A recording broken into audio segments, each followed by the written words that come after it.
Hi friends, Caitlin here with Sass and Stitch Crochet, and today I'll be walking you through how to change colors. I'm going to demonstrate this both at the end of a row, like you're going to be working the next row in a new color, and I'll be demonstrating this in the middle of the row as if you were doing something like color work and needed to change colors before your next stitch. I'll be displaying this method on single crochet, which is US single crochet, so I've worked up a little bit of a swatch here. And I've worked across my row until I have one stitch left on the very end that I need to still work. And regardless of what stitch you're applying this to, you're going to begin your last stitch but not fully complete it.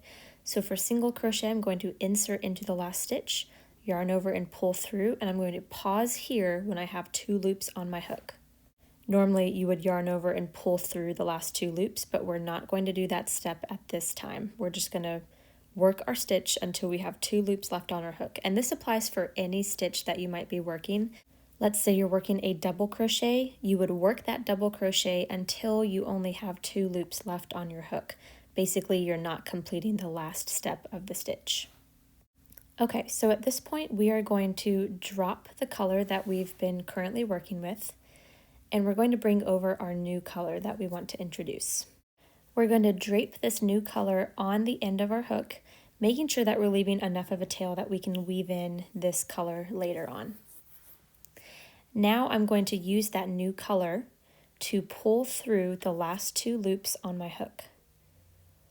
This way we've completed the stitch, but you'll see that our previous stitch here looks completely finished with our old color, this red color, and the pink is just emerging out of it. Now we're ready to move on and continue crocheting with our new color. Now it might take a little bit of some practice to manage your loose strands while you're working the first couple of stitches. You don't want them to get too loose, but you can always go back and tighten up those loose strands a little bit later. But at this point you would be ready to chain 1, turn your work, and continue crocheting in your new row as if nothing even happened. So you can see I'm kind of pinching both my red strand and my pink strand. Also, I didn't mention this yet, but you can go ahead and cut off your old strand. Again, you want to leave enough of a tail to weave in later. And now you can continue crocheting across with your new color.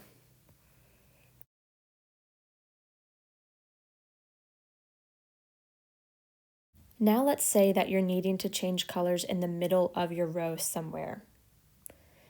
We're going to be using the exact same method that we just used. I just want to show it to you actually applied here. So you would crochet with your current color until you have 1 more stitch left to work with that color. You'll start that last stitch by inserting, yarn over, and pull through until you have 2 loops left on your hook. Then you'll drop your current color, bring over your new color, drape it on your hook, again leaving enough of a tail to weave in later, and pull through the last 2 loops using that new color. Then this will require a little bit of management of those yarn tails to keep the next 2 stitches as even as the rest of the stitches. But once you've switched colors, you can just continue crocheting as normal, and you've got a nice clean transition from red to pink. Hopefully this gave you a good introduction to changing colors and will set you up for success on your next project. Be sure to leave a comment if this video was helpful to you and let me know what kind of tutorials you want to see next. Thanks so much for watching and have a great day.